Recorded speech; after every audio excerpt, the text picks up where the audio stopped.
Yeah, just, I don't know who asked him to bring me a document. So we have been in the public domain on several occasions outlining our position that we will take at COP. Last week we met with the international community in Guyana, and we spoke at length about what our positions are, and we sought to solicit their support in moving the issues that are important to Guyana and the Caribbean forward. The position of CARICOM is well known. CARICOM has focused largely on raising ambitions because of the existential threat to the region. It has focused on adaptation funding and funding for loss and damage in Maine. These are the key issues for CARICOM. In Guyana's case, we have focused more on supporting CARICOM, but some new dimensions because of the large forests that we have. We have argued that there should be the right incentives globally to preserve the forests, and that there should be a just transition in the global arena. So we explained all of these positions to the diplomatic corps and how we intend to pursue this at COP.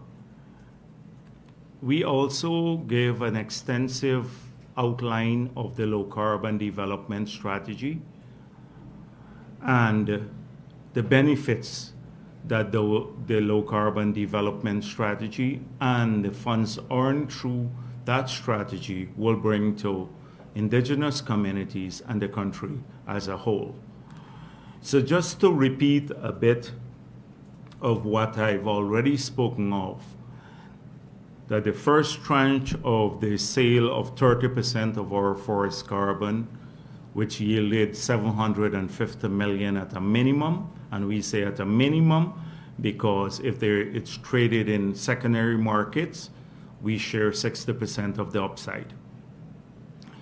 That of that $150 million, 22.5 million was given to 242 Amerindian communities, 5 million to the GFC, and $122.5 million remain in a bank account to be used for adaptation funding.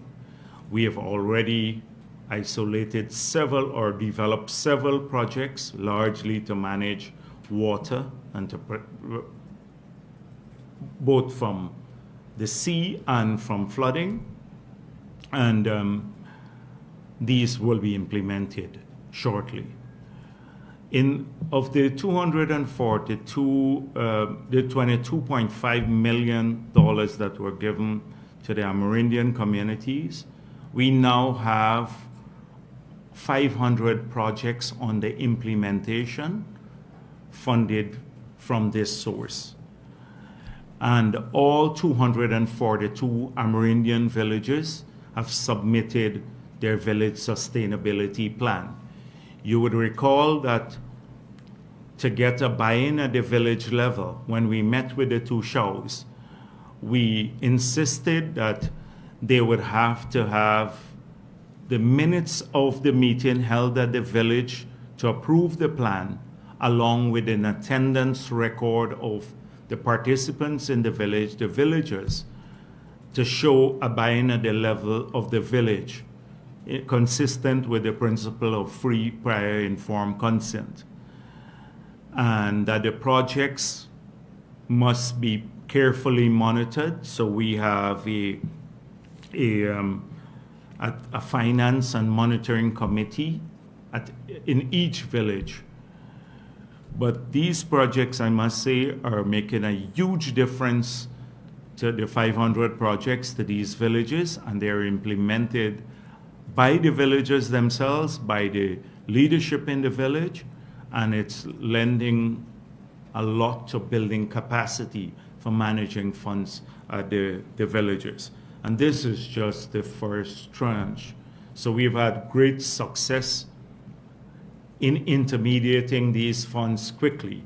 You would recall the mechanism that we used in the past when we had the agreement with Norway and we were working on building a model for forest carbon globally, that we used a different body to intermediate those funds, that is the IFIs. And the difficulties we have had with getting those funds to communities and being used for the purpose either of adaptation, sustainability, or green job creation. We are yet to utilize a lot of those funds, although, for example, the 85 million was deposited in the IDB maybe some 13 years ago. And we're yet to utilize those funds. We're now using them. We've just gone out for a project on solar panels.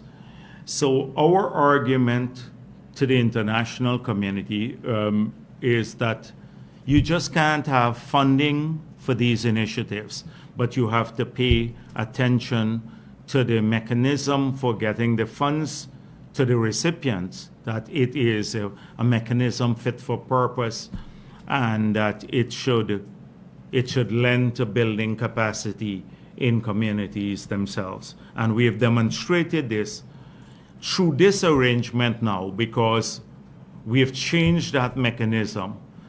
All the funds will be placed in an account that is under our national jurisdiction, but audited by international audit firms and presented to our parliament to see that the funds are secured.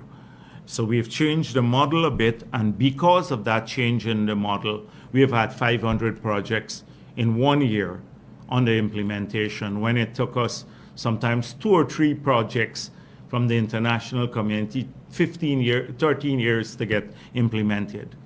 Look at the ICT project that we set aside $17.2 million under the first LCDS funds. We're still implementing that through the UNDP. We have spent on administrative funds alone, almost at one point in time, 20% of the disbursed funds went to administration. In this case, it's a different model. So we have some great experiences to take to COP. We made the argument that forests, as I did the last time we met here, I think maybe a few press conferences back, that forests cannot be saved by philanthropy. We have gone past that model. It's an important abatement solution to climate change. You cannot achieve net zero without tackling a key source of emission, which is forests and land degradation. And it is not getting the required attention because it's not part of forest carbon, is not part of a compliance market. We have to return, there is no public funds now, particularly ODA, being at scale dedicated to saving forests. And we don't expect any to be made available given how adaptation funding has fared globally, because it suffered from lack of funding. So we don't expect that public money will be going into trying to preserve forests globally. So we have to work at stimulating a market-based mechanism to do that. We had this conversation maybe 10, 15 years ago, and we had a momentum around it, but it was killed by many international NGOs, although they say they want to preserve forests. And since then, we have lost that momentum that is trying to get for market-based mechanism to compete against or outcompete alternate use for forests. And what has happened? Since we lost that momentum, now what has replaced it? At Glasgow, we had the leaders pledging to end deforestation by 2030, but with no money there. So they're catering on the goodwill of countries. That's not going to happen.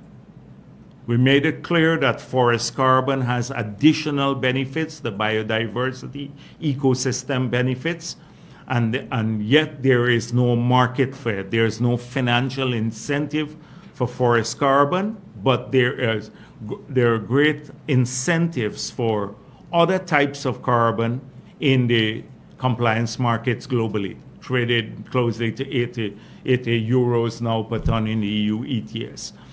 So part of our struggle is to get Article 6 to move forward at COP, which is market-based mechanism. And the second struggle is to get forests to be part of a compliance market. Only then can we create the right sort of incentives globally to save the forest, which is a key abatement solution. And therefore, the president would be leading when we'd have a side event at COP. The president has to return to Guyana because of the impending referendum in Venezuela. He'd come back here before that referendum. He wants to be here for the referendum, but he will be at COP the first couple of days next week to ensure that we try to bring the conversation back to what it takes globally to preserve forests, to return to those conversations we had maybe 10 years back, and to place forests as one of the key solutions in a part of a menu to approach to getting to net zero by 2050. Forests as having to play a central role in that.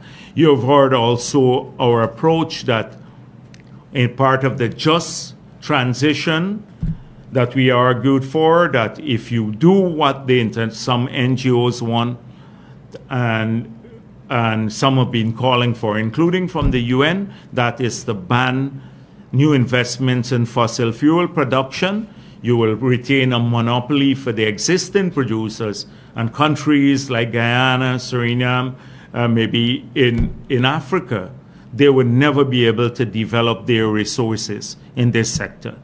If you want a just transition, we have to ensure that the biggest polluters and the worst pollutants come out of the supply chain earlier, which is coal. And second, so that the solution to getting to net zero has to be not total reduction in fossil fuel production, particularly in the face of growing global demand for energy, but some reduction in fossil fuel production, particularly coal and some of the most polluting forms of fossil fuel. The next is to create an incentive through a carbon price to introduce renewable energy at scale so they can displace the growth of demand for energy without having to supply it from fossil fuel production. The third element has to be some demand management. Fourth element, use of technology. And then the fifth element has to be reducing deforestation and land degradation. We believe if you do all five of these things, then you can achieve net zero without pushing the world through hardships or that will come out of unilateral action, in particularly with fossil fuel, if you just displace fossil fuel immediate now. This is our approach at COP, will be our approach at COP. We intend, as you know, to pursue these views vigorously. And we have a good example. We're one of the few countries that are in the world today that has a low carbon development strategy. We have the biggest forestry deal in the world, from a market-based deal. We have a robust and good quality carbon. We have the only international jurisdictional certification for our forests. So we go to COP with great credibility. We go to COP there too as an emerging oil producing country, but one that still supports a reduction in global fossil fuel subsidies, production subsidies. We go to COP with a call for early decarbonization. We believe in new technology that should reduce the carbon footprint of activities in the oil and gas sector, apart from the fact that we produce light sweet crude here, which is less polluting than the heavy crude oil produced in this region, in many countries in this region, and globally. The new FPSOs have a 30% less carbon footprint than the earlier ones. We have instituted a carbon-related tax on flaring, and we have a no flaring policy. So we're going there with a strong credential. And given that our forests sequesters 154 million tons of carbon per annum, even with our maximum oil production in Guyana, we would not be using up 20% of that allowance, basically. So we will still be a carbon negative country, even with us with a maximum production of oil. At the national level, we are moving to decarbonize, increase the power output, but decarbonize our energy sector. A 70% reduction we're aiming for in emissions. So we go with great credibility because we're doing things on the ground. We have not waited for international funding to tackle adaptation issues here. We are finding our own sources to tackle adaptation. Some countries, unfortunately, don't have the assets we have, like in the rest of the region. That's why we act in strong solidarity with them to see that the monies that are pledged are delivered. And one point we made also to the donors and the international community to say back to their capitals that we expect that there will be some consistency in the accountability for climate funds. Because when the pledge was made in Copenhagen, it was 100 billion a year of new money, not displacing ODA, and two, that it would be mainly in the form of loans, grants. Now, most of this money is coming in the form of loans, and it has displaced ODA. We dealt with this issue already. I'm just reiterating it, so that the international community needs to have some credibility. And if you go to 4 different donors, they all have different classifications of climate funds. And so you have a big range of numbers about between pledges and the commitment that they made, the actual disbursement. So there has to be great level of accountability. We have to have a mechanism to ensure that the international community does this. And that the original principle, the Kyoto principle, must work particularly with small countries. That these countries with the least capacity to deal with the consequences of climate change, for which they had no contribution to, that they must be assisted in adapting or going on to a sustainable pathway that is in terms of supply of renewable energy for their societies. So we're going to be, it's inconvenient sometimes to bring up a lot of these arguments, because when the international community keeps pushing equal burden sharing, sometimes you look like an outlier. But we don't want free money. We just want what is just and what was pledged already. And it's not like the Caribbean countries are asking for this. We've moved beyond that. We are not, some of the agencies that are intermediating small climate funds, the bureaucratic approach to accessing this money overwhelms the capacity of many countries. So we have even started shutting ourselves out of those and utilizing our own resources plus the money earned through our own initiatives to tackle adaptation, because we're not hopeful that the money will come soon. But it doesn't mean that we're going to be dumbing down our voices globally in support of the other countries that need this now, especially the Caribbean and small island states. So we will be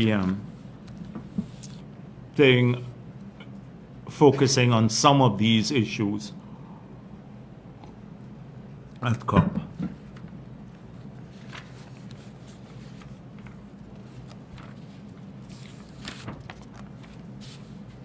So there has been a huge concern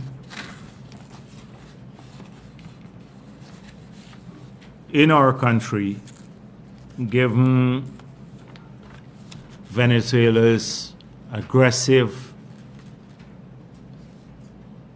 positions on our border. And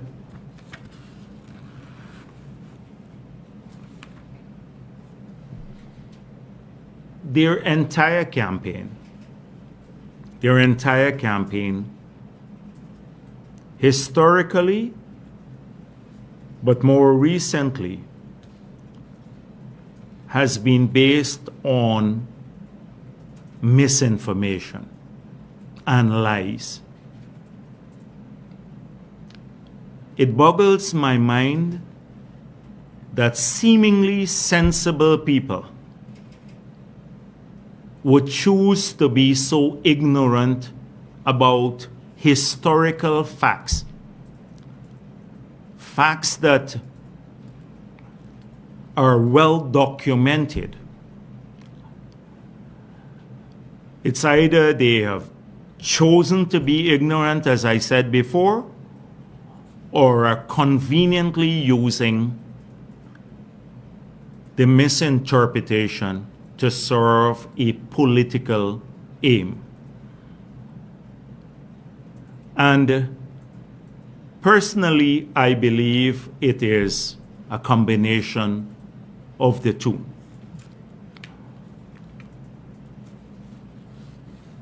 So what is clearer than Venezuela complaining to the United States of America that the United Kingdom was trying to, in the 19th century, was trying to take over too much of its territory. The United Kingdom, the United States practically ignored them at the beginning and then forced the United Kingdom to submit itself to arbitration, acting as a champion for Venezuela at that time, consistent with the Monroe Doctrine, the same imperialist doctrine that they today complain about. They forced the United Kingdom to go to arbitration to settle the matter definitively. A tribunal was put together to the satisfaction of all the parties. And the tribunal made a ruling. Venezuela accepted the ruling and, consistent with that ruling, demarcated the boundaries or borders between the two countries. For 60 years, over 60 years, those borders remain unchanged until they raised a false allegation that there was some corruption at the tribunal. Now, after that, the Geneva Agreement was signed. So, when they say that, like the Vice President of Venezuela, Delcy Rodriguez, saying they've never accepted this boundary and that the Essequibo always belonged to them. It's a blatant lie. For over 60 years, they accepted this. Their stamps were issued, a whole range, maps, stamps, etc., showing Guyana as it is now, our current map, and Venezuela, the boundaries as the existing boundaries. And these were issued by the state of Venezuela. But that's an inconvenient truth to the Maduro government. So then they falsely claim that the Geneva Agreement overtook the 1899 final arbitral award. And that's another falsehood too. The Geneva Agreement dealt with the controversy arising from their claim that the award was flawed. It was never recognized by Guyana or anyone else that the 1899 award was flawed. They claim that.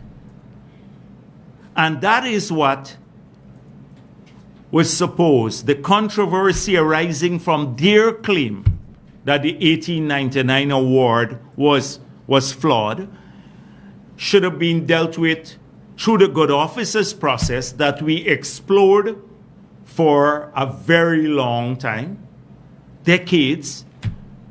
And then when it was not yielding any result, the Secretary General of the United Nations decided that he will choose a remedy that is provided for by the Geneva Agreement, which was to refer the matter to the ICJ. And that is where we are today. What is clearer than that? So, Venezuela, first of all, claimed that the ICJ didn't have any jurisdiction. And once they failed, they went to the court, argued that case, and they failed that on that issue. The ICJ ruled overwhelmingly that it had jurisdiction to deal with this controversy. Now they're at the stage where they have to submit their memorandum to show now that the award was actually flawed, the 1899 award. But I suspect they have nothing to show that. They have a weak case. Absolutely nothing. They can't show that this award was flawed, except for a dead man's letter, who was a junior lawyer attached to the tribunal. So, this is a serious court. You have to present and argue your case. They know they have a weak case, and therefore they want to choose another mechanism. This referendum that they have is now, the Article 3 of the referendum is to now deny the jurisdiction of the ICJ, because they don't want, for heaven's sake, to have to present this case now, because we know it's going to be a weak case.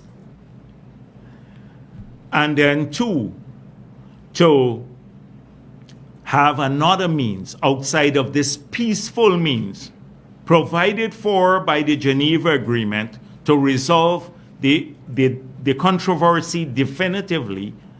They want to chose Article 5 to put to their people, which is basically to annex our territory.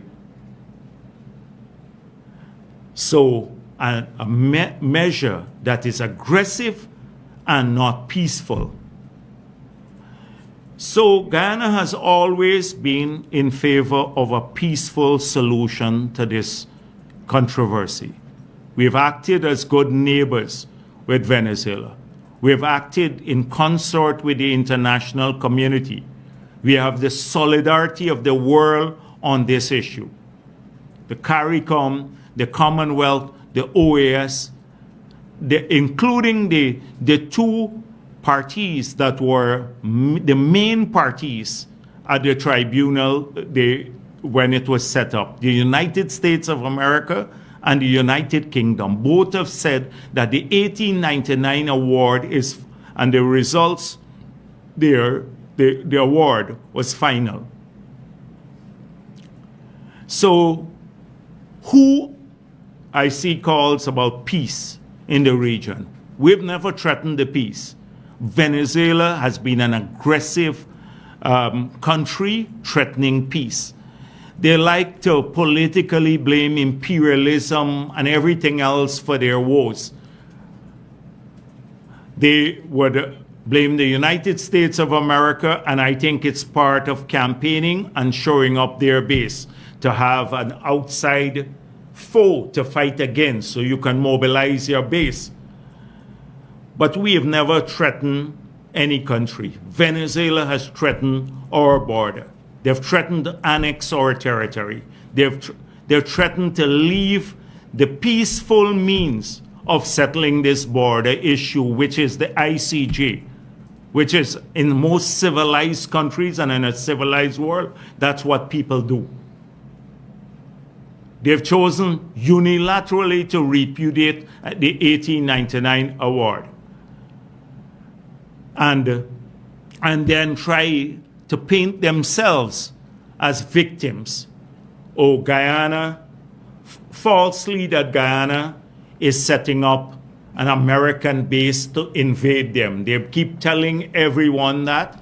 Up to yesterday, the defense minister at the South American Defense Conference in Brazil said that. We are setting up an American military base to invade them. But it's nonsense.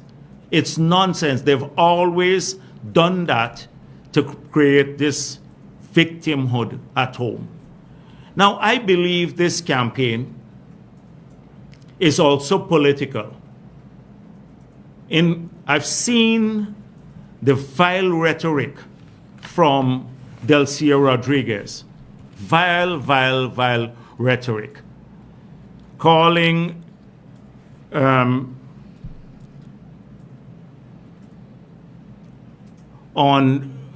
calling President Ali names and saying you're ashamed to the people of Caribbean with your drag submission to the imperial powers.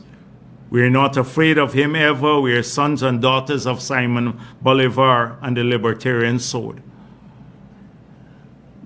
Pure nonsense.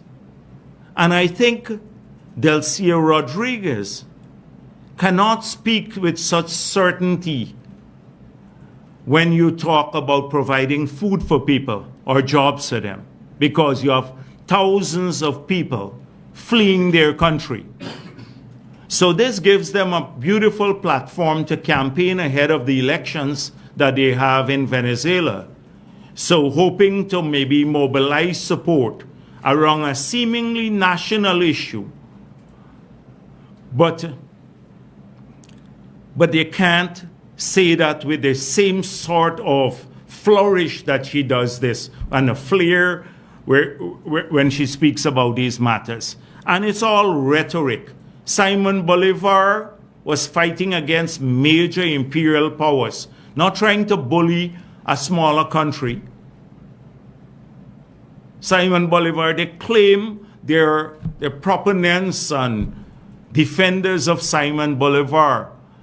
And really, they're ashamed to Simon Bolivar and what he stood for, and the freedom for oppressed people and in this region. And even Chavez, they're Chavistas. Chavez himself said Maduro might have been here with him when he came to Guyana. And he said this was an imperialist, the border issue was an imperialist invention, the conflict between Guyana. So we're going to address this matter more extensively. But I believe now that this is a lot of posturing in Venezuela, that we are part of in the pockets of ExxonMobil. But I think it's a kind of greed too. They've seen the successes in our oil and gas industry. Our production is set to overtake theirs. A big country that had a thriving oil and gas sector that they destroyed, much to the detriment of their people. And it's a kind of jealousy too. And they blame ExxonMobil. But Exxon, another shareholder in this consortium, is a Chinese company, a substantial shareholder. They've had Chevron for over maybe 100 years in Venezuela. So talking about imperialist companies operating in your country, it's all nonsense and rhetoric. And, lying to the ICJ. They presented one slide with President Ali saying he was an aggressor because he went to Essequibo Coast to address a annual activity we have there, Essequibo Night, which is not a new thing. He was wearing his Mao suit. He came back from China. He got a Mao suit in China. He wore it several times, not to go to Essequibo alone. I've seen him in different color Mao suits for different places because he just came back from China. They gave it to the ICJ. They presented a slide. The president has worn a military uniform to threaten them. Lying to the ICJ. If you look at it, it's not a military uniform.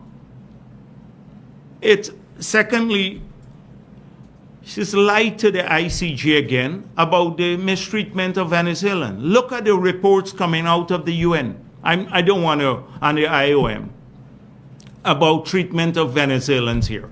We have condemned xenophobia here. We have argued for fair treatment of Venezuelans. We have acknowledged that the majority of the Venezuelans who have come back and fled oppression and hunger in Venezuela, that the majority of them have Guyanese blood because they fled oppression here in Guyana sometime in the past. We've established that. We've been treating people fairly here in this country, but she lied again to the ICJ. So it's based on a series of lies, and I think it serves their political interests. And I hope that the opposition in Venezuela, if they urge people to vote on Article 3, which is to repudiate the jurisdiction of the International Court, This is the same group that seeks help globally when they claim that democracy is under threat in Venezuela. And so if they want to vote to repudiate international law or to say they don't accept international law, they're playing right into the hands of the government on this. This is a major issue, and I hope that they will not be duped. And what sort of referendum? Venezuelan politicians are saying already, what referendum? This is already, this is part, 2/3 of our territory, part of your map already. You teach this in school. What victory will you get at a referendum? What sort of victory will you get at a referendum? You've been telling people this falsely. You've been lying to them over the years. What do you expect them to do? They will say yes, that this is part of our country, because you've been teaching them this lie for all the years. So whether the referendum goes forward or not, because we are waiting on the ruling on provisional measures from the ICJ. So, but they've already said today that the referendum will go ahead. We're still awaiting that ruling. They've said to the ICJ, the lawyer said, Venezuela will not invade Guyana. We give you that assurance. Maduro has been saying this to CARICOM countries, the CARICOM leaders. But when you listen to Delcia Rodriguez, you wonder if Maduro is just using her to carry this aggressive line. You can never be sure. She talks about, like, next week they'll be in Guyana. But if she thinks that we will roll over as Guyana and succumb to their imperialist ambitions in Guyana, then they're false. The international community stands by this.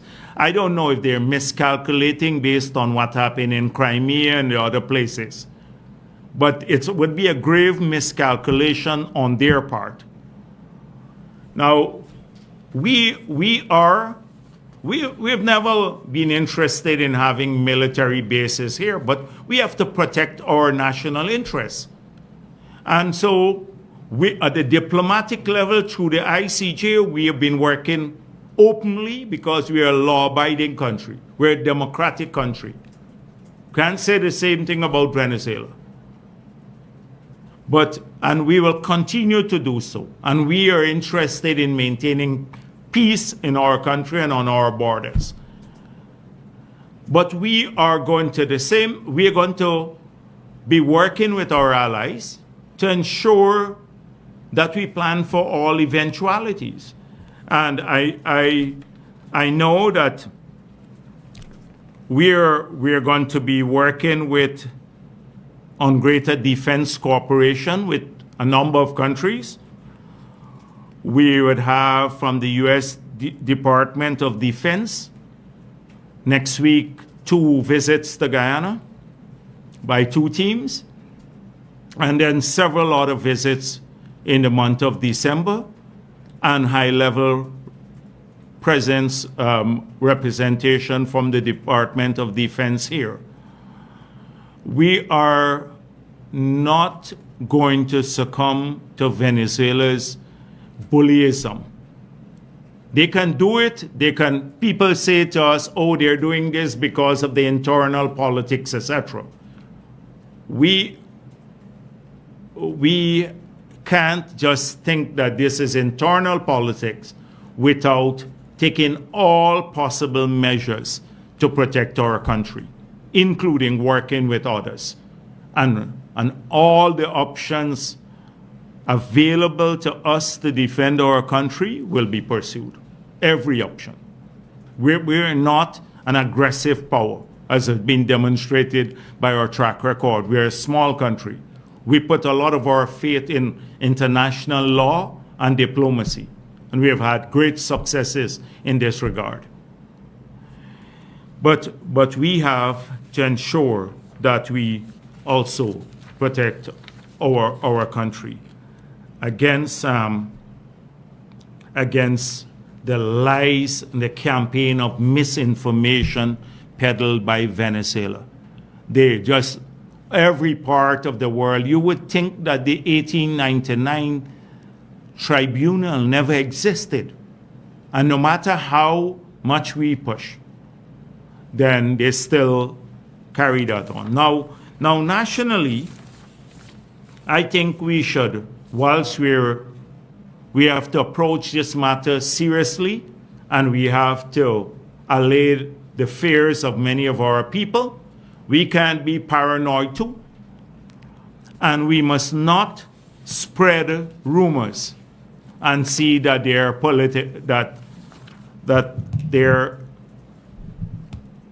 to score political points.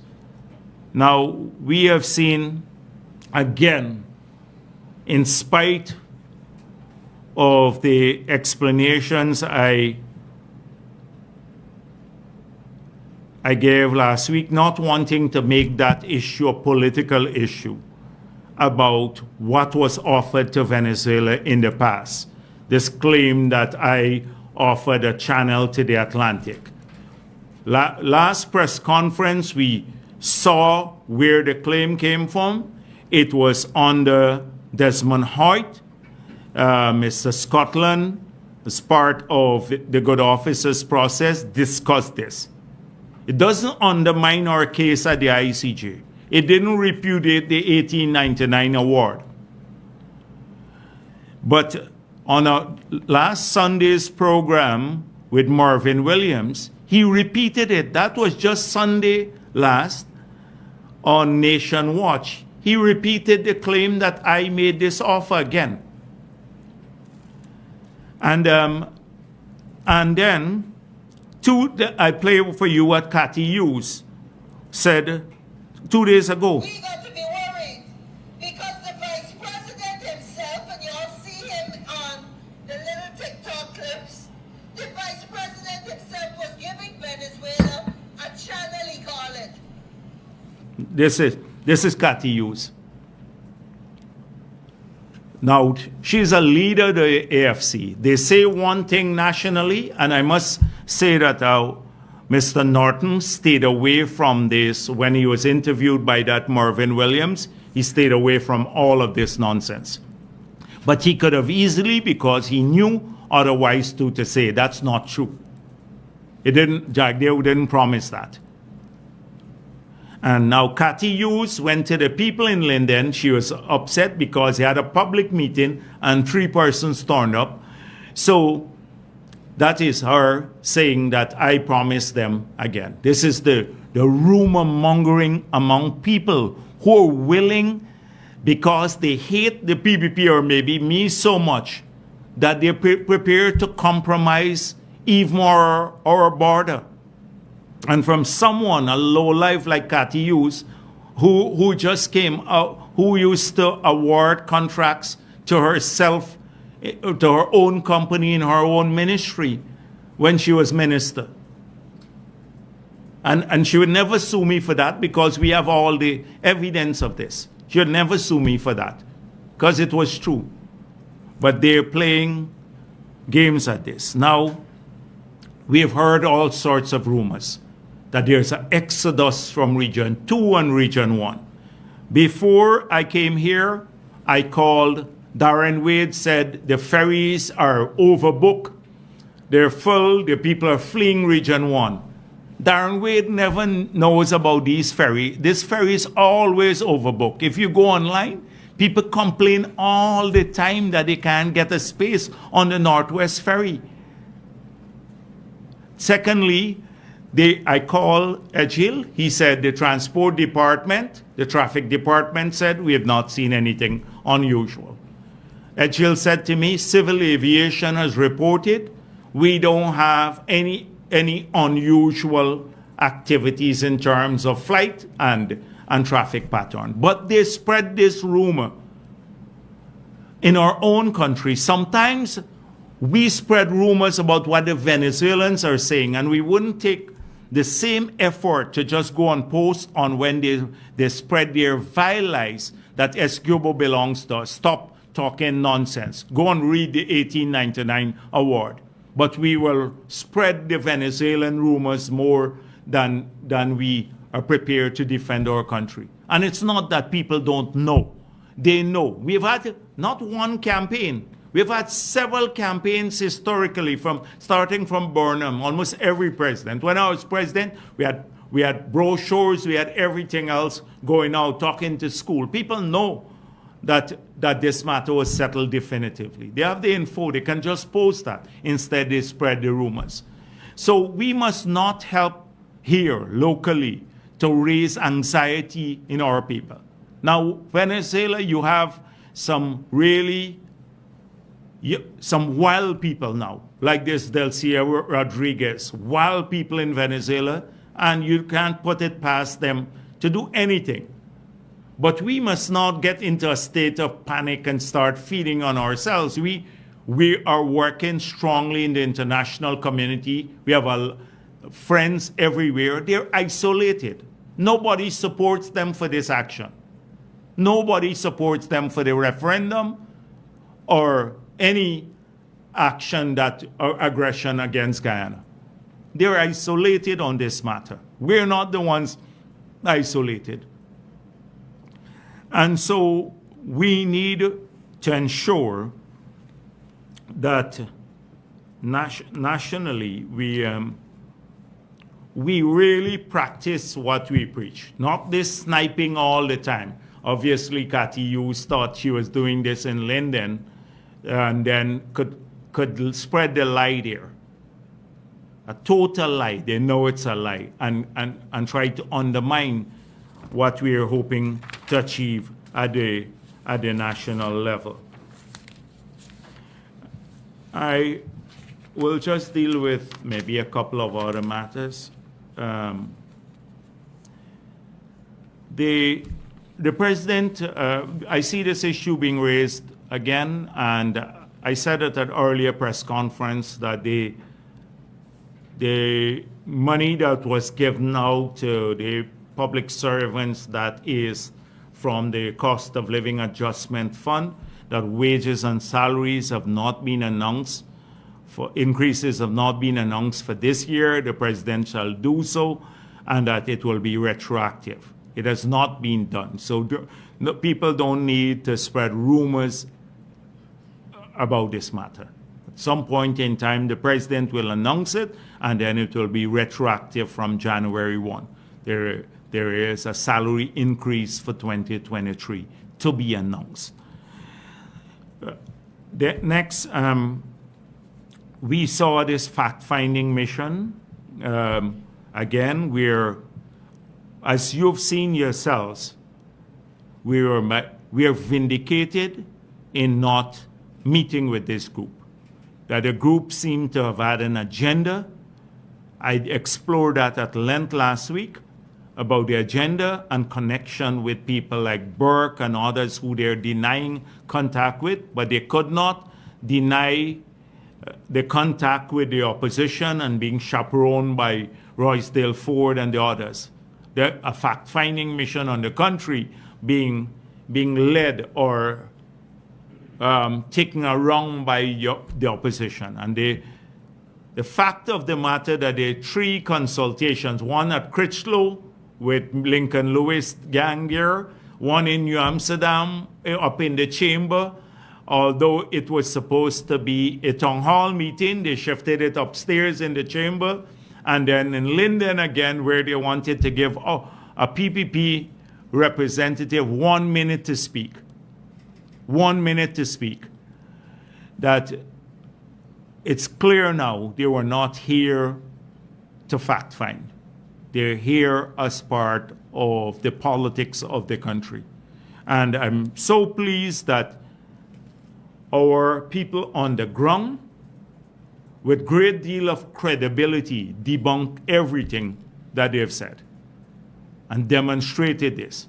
Gone are the days when you would have had to have 2 Indian persons defending the PPP in this area.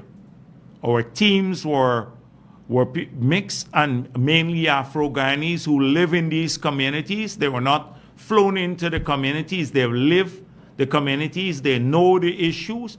They support the party. Some of them are members of the party. Some left APNU. A lot of them left APNU and came to us and found a welcoming space in our organization. And they pointed out how flawed this fact-finding mission was. Had this been done years back, you would have never had that sort of exposure of these the biasness of a fact-finding mission like this from the ground, from people who actually went on the ground. They did it with great deal of credibility. I just wanted to say this, something I returned to it. I saw the Ministry of Housing put out a statement, and I've already said to people that they have a lot of scams in the housing area. Many people have been duped.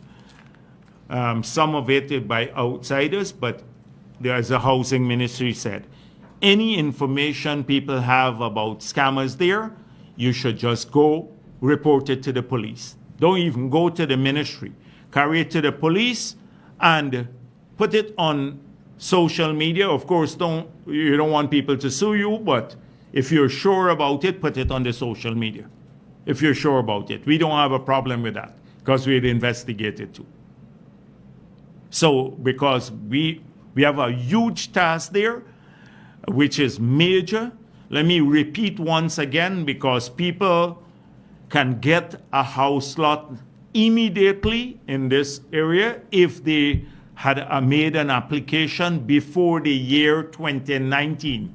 You don't have to pay anyone, you just have to go in. You can get your house lot allocated to you if you applied before 2019. I've explained this to you. I said that we, in opposition, we said we'll do 50,000 house lots in the 5 years. We have done 30,000 so far. That has allowed us to clear some of the backlog. But we still, if you have applied in 2020 or 2021 or 2022, don't come or don't go to the ministry. You're not going to get it now. So if you want to pay anyone, it would be illegal. It would be illegal for them to do that. To help you or say they can help you to get it if you apply only recently. You'd have to wait. We work on a system, and even the people who applied on the APNU, we didn't discriminate, because if you apply in 2015, 2016, 2017, 2018, you're still eligible, because we work based on the dates of application. So anyone who comes with a fantastic thing to you, I can help you get it, is committing an illegal act. To say you apply last week and you can get it now, that's a scam. That's a scam. But if you've applied before 2019, when I've gone out, a lot of people don't know this. I was in North Haslington. I went to many communities in South Georgetown, Lane Avenue. And people came and said, oh, we applied since 2014. And they brought their document, and we sent them over immediately because they're eligible and they got through. You don't need to come to anyone or government official once you applied before that and you have your documentation. And as I said before, if anybody tells you otherwise, then they're scamming you. But we have some professional scammers going around now, so any help to isolate them. I'll end the press conference there. Thank you. Yes, please. Bringing you back to the U.S. fact-finding mission,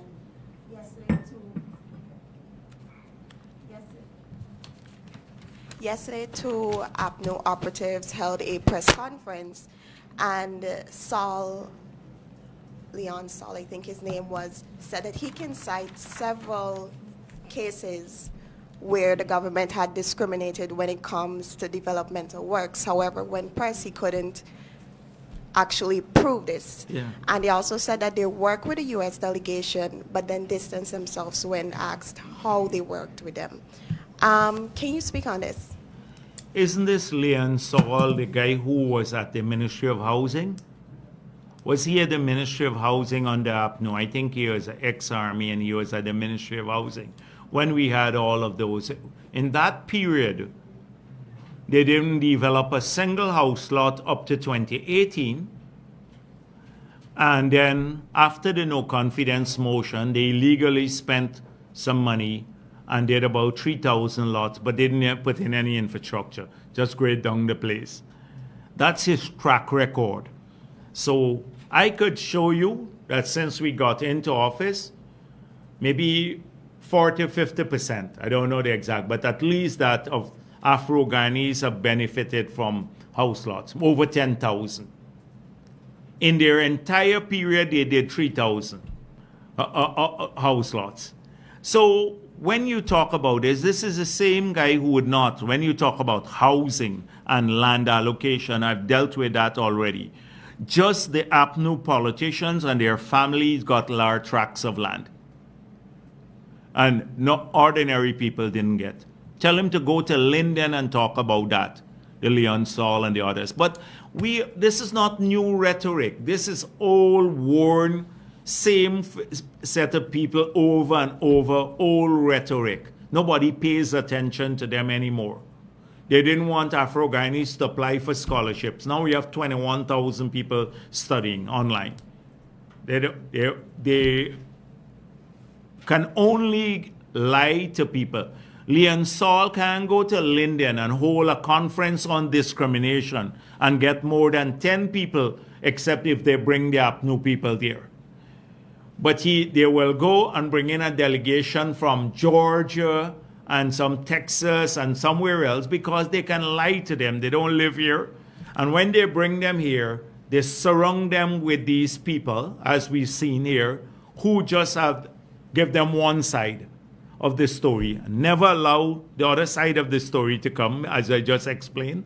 So then it finds itself in some report. We're not going to be defensive on this issue any longer. We have made it clear, and people know now, that this party is the only multi-ethnic party in this country.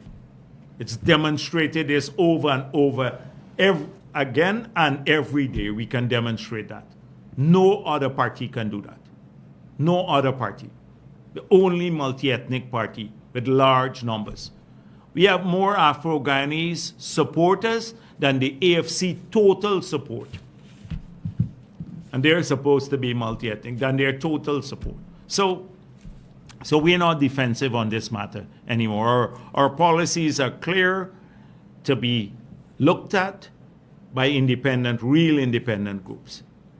But we're not going to do reverse discrimination too. We have a duty to take care of everyone.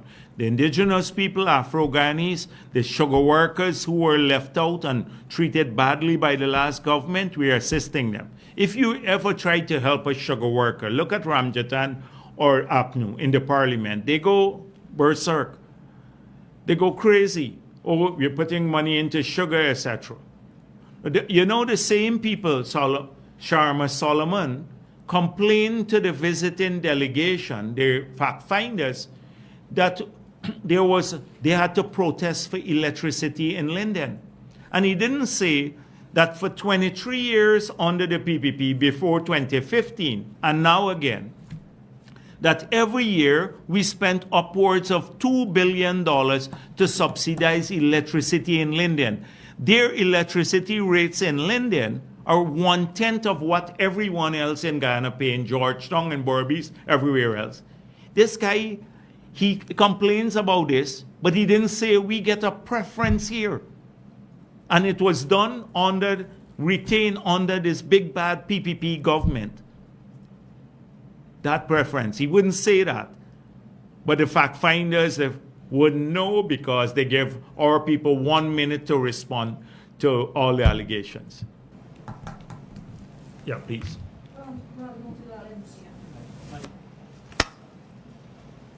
Oh, okay, sorry. You had the mic? All right, okay, I'll come back to you. Rod Motilal, I didn't NCN. realize. Dr. Jagdeo, about the international support. There is a view that CARICOM, for instance, is weighing its benefits from a relation with Venezuela. And so the calls have been for the maintenance of peace. Do you get the sense that there's a missing call for an outright condemnation, of the aggression from Venezuela? I would refer you back to a statement made about 2 weeks ago, just before we sought the provisional measures before the ICJ. Could have been a bit longer, issued by CARICOM, cleared by all the heads, where it was very forceful. It spoke about the referendum, and it spoke about its illegality in terms of repudiation of the jurisdiction of the International Court, and it also condemned this attempt to annex our country. Very, very forceful statement from CARICOM. That was cleared by the heads. Now, sometimes people, in the spirit of goodwill, say, we want peace in our region. But I don't think that will affect the commitment of CARICOM countries and the leaders to support Guyana. They've expressed that support publicly and privately. And it is not going to be no amount of oil or economic diplomacy will change that support. We have had those assurances publicly and privately. But CARICOM has always urged dialogue. We have said we don't mind having dialogue. The president has said that. But one thing we're not dialoguing on is which Maduro wanted, that we must return to the good officers process, take the matter out of the ICJ. The Secretary General has already referred the matter to the ICJ. That matter will be pursued to its end at the ICJ. We can talk about everything else under the sun. Good neighborly relations, toning down rhetoric, tensions, etc. between the two countries. But we are not compromising on that one issue, which is our case before the ICJ. We're now returning to a bilateral process that didn't yield results for decades, although we pursued it vigorously. That is the good officers process, the UN Secretary General. So CARICOM would always urge that. And many countries, like I saw in Brazil, a statement came out, they said, dialogue or the international arbitration, as opposed to aggression. That is what people say. Peace and international arbitration versus aggression, unilateral moves to annex people's territory, to have imperialist ambitions against Guyana.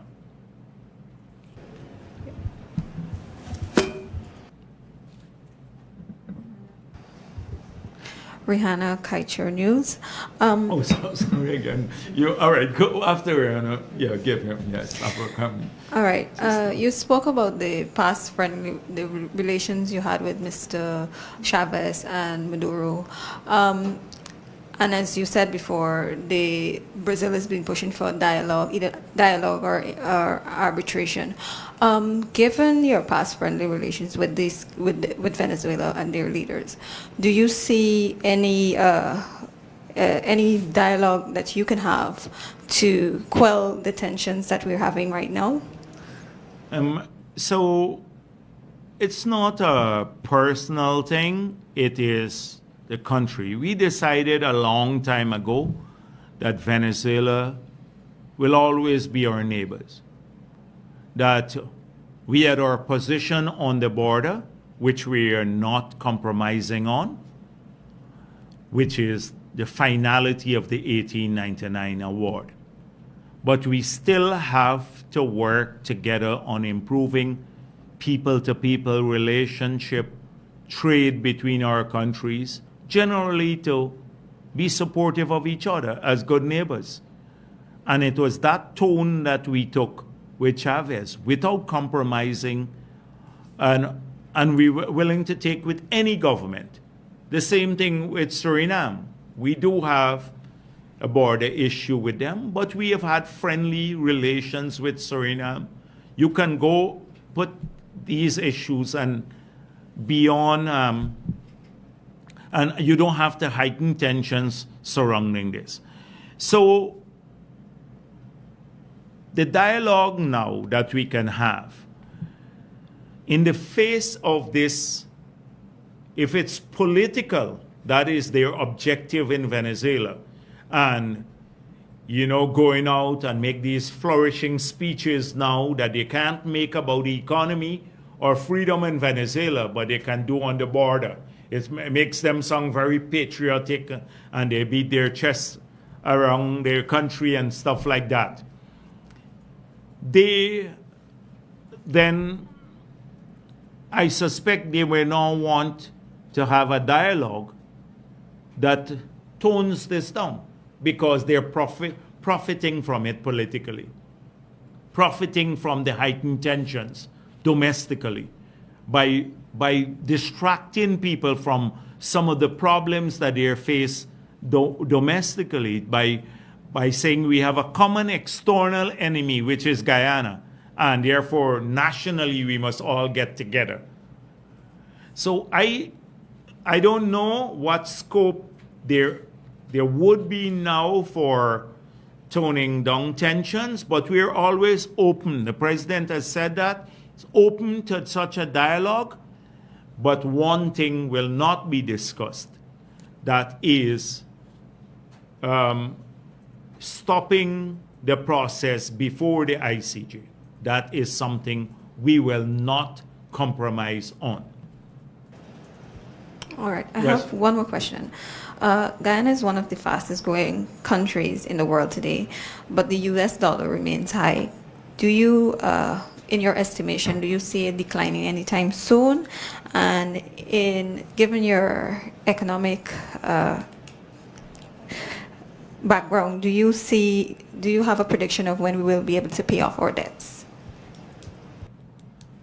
Okay, so one, I've dealt with the debt situation in Guyana, and let me just repeat just the key elements of it.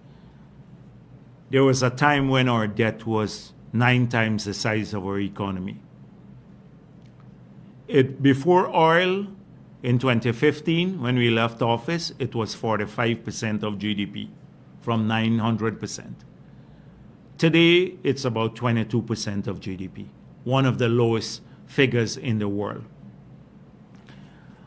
In that period when the debt was 900% of GDP, scheduled debt service was over 150% of revenue. Actual was just around 100%, 94% of revenue. That fell to about 10, 12% of revenue pre-oil, and now it's probably about 8% of revenue, 7, 8% of revenue. So we have one of the lowest debt figures in the world compared to the size of our economy. And we are using one of the smallest amounts of our revenue globally to service that debt. The debt is not a problem now. On the other hand, the rest of the region has gone now, on average, they're using over 60% of revenue to service debt. So you see direction there. There is our capacity to repay debt in the outer years, because of the lack of ring fencing. A lot more revenue will come in the outer years of our production. 2027 going up, you'd have larger sums of money. A single year revenue in 2027 would be equivalent, we will be able to pay off in 1 year revenue all of our debts, which is an unusual thing for a country in a single year revenue. So there is no need now. It's not a burden on the Treasury, and we have one of the best debt profiles in the world, not just the region, in the world.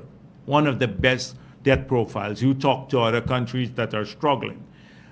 In addition to that, we have only 2 loans so far that are variable rate loans. So we don't have to worry about globally escalating interest rates.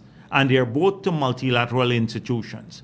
And our policy has been to contract fixed rate loans. So even the structure of the debt is such that it would not bring unwanted surprises in the future. So if global interest rate policy, like what happened, it moved from 0 to maybe 6% globally and caused bankruptcy, well, near bankruptcy in many countries because their debt servicing suddenly ballooned up because of the variable interest loans. That didn't happen in Guyana. And that will not happen because of how we are structuring our debt. So that's the first point. The second issue is that there is something called the Dutch disease. And that is when you have this resource windfall. It comes into your country, and because you have this influx of investments or revenue, it changes relative prices, including that of the currency. So the currency strengthens to the point where it makes your exports uncompetitive. Agriculture, manufacturing. Now we are trying to boost all 3 sectors. Tourism, agriculture, manufacturing, huge investments. You know the national investments as part of our effort to diversify the national economy and keep it diversified, unlike some countries that have relied when they get oil, they just rely on one sector. We are determined not to have that happen here.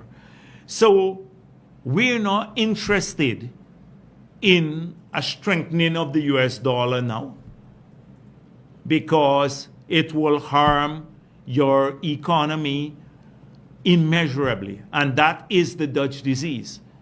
So you have to practice a monetary policy and fiscal policy that would allow you to ensure that you don't have unwarranted appreciation of the currency. So that is a deliberate policy of the government of Ghana. Yes, please. Okay, good afternoon, Dr. Jagdeo, Antonio de Stabrook News. I have a question. You had mentioned earlier that the opposition leader of Venezuela, you're hoping that she does not fall prey to what is happening with the referendum.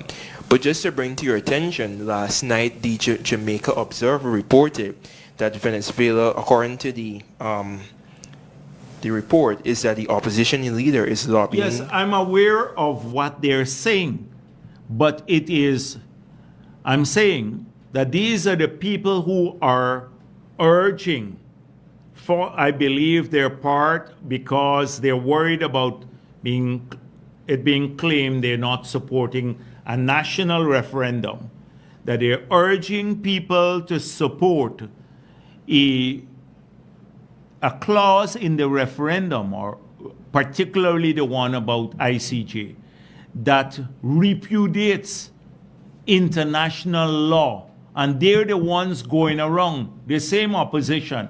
And there is no one opposition. They have lots of people. So they have, but generally they support the referendum. They support the referendum. But then they're the same ones going around the world to ask for help in accordance with international principles and international law to ensure that the country goes onto a democratic pathway. So on one hand, you're trying to undermine international law, and then on the other hand, you're going to be running to the international community to ask for help to when you have trouble at home. So it is not that I'm aware of what they're saying. I'm aware of what they're saying, but I hope that they understand the implication of what they're saying. Okay, just to touch on the oil and gas sector, I have 2 questions. One, have negotiations begun with block bidders, and when are these expected to be completed? That's one. And two, how and when will Guyana recover its 107 million US dollars in additional profit based on the findings of the IHS market? So both questions should basically be referred to the minister. But from what I gather, all the parties that were awarded through the auction have been contacted and they're in touch with the ministry.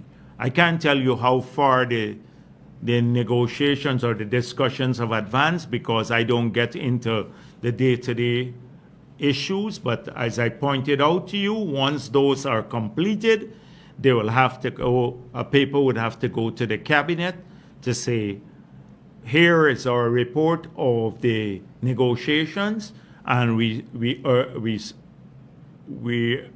recommend that cabinet give approval to conclude the awards with the following people or the following bidders. So that is how it will be approached.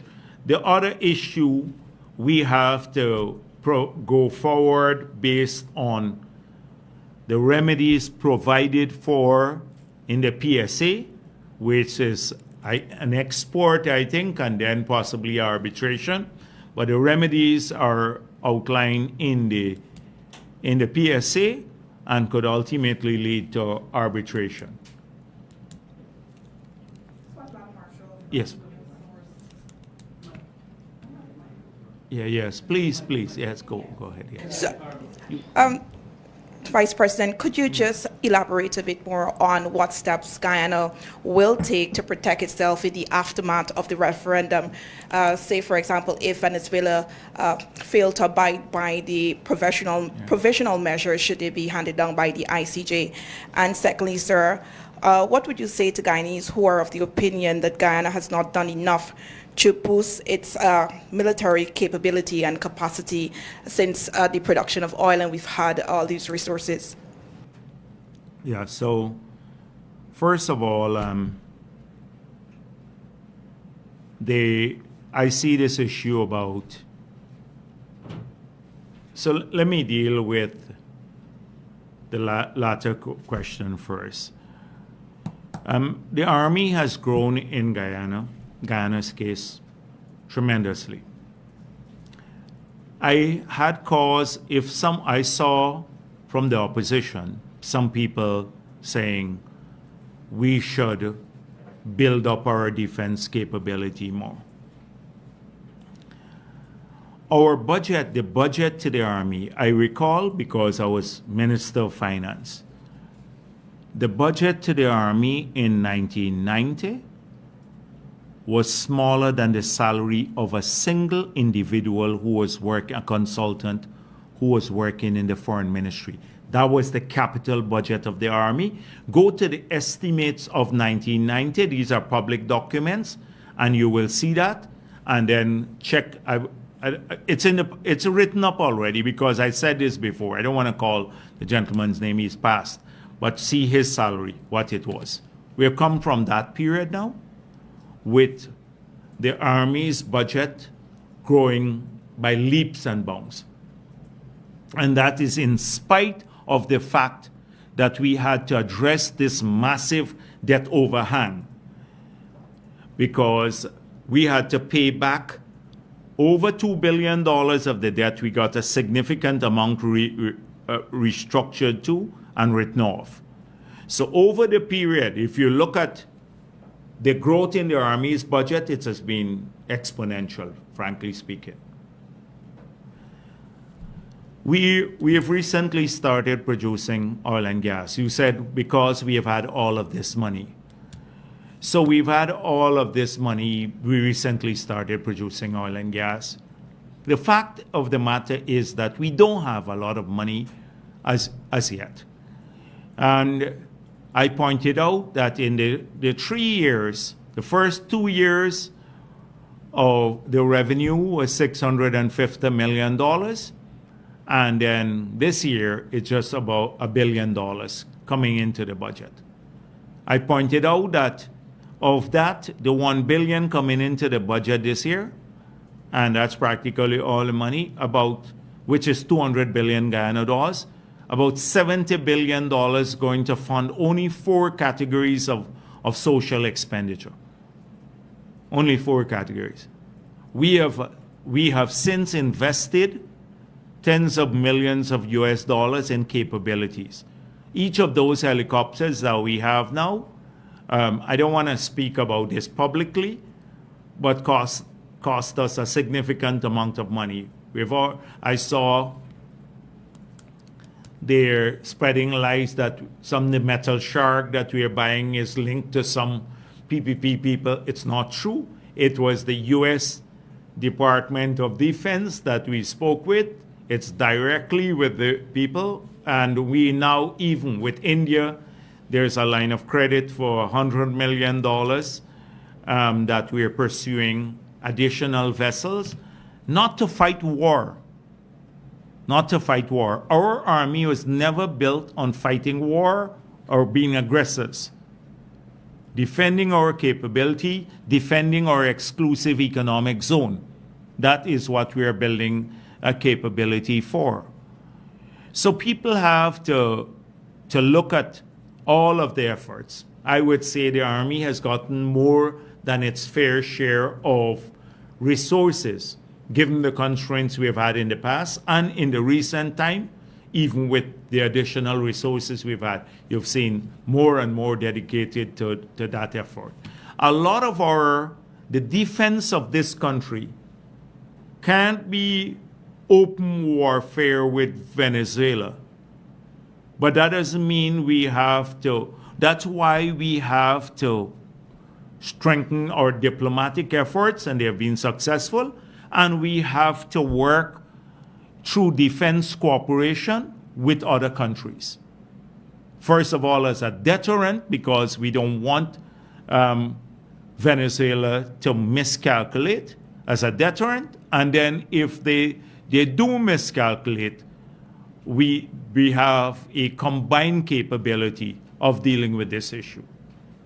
But if you talk to every chief of staff from the beginning, since our army was established, you would know that Venezuela is a large army. Venezuela has a large army. They may have degraded capabilities now, but they have a massive, massive army. And therefore, we have to have that. So we are working to ensure that we can deter, first of all, that they don't miscalculate, that they coming here or trying to take any aggressive action will go unpunished. They're now isolated much more if they try anything. But we can go into a state of panic too. Yes, please. Anyone else? Yes.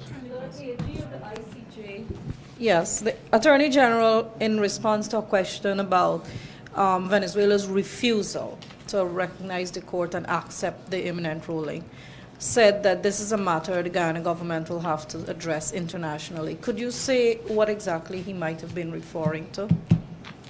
Now, the thing is that we've seen Venezuela saying that. They're putting that to a referendum. But that will not stop the case from going forward, because we intend to pursue the case to the end. If they choose not to put forward a defense because, as we said before, they don't have a case, and I think they've done that analysis internally, that's their problem. We are pursuing this to the end and to a ruling. Now, fortified with a ruling now that puts the controversy to rest. Now, the dispute, the controversy arising from their claim that the 1899 award was flawed. That fortified with that, then no law-abiding member of the United Nations, no law-abiding country would then ever fall prey to the lies that they're telling or can support them on this matter, because you have a ruling from the ICJ, and the ruling came out after the matter was referred to by the Secretary General of the United Nations.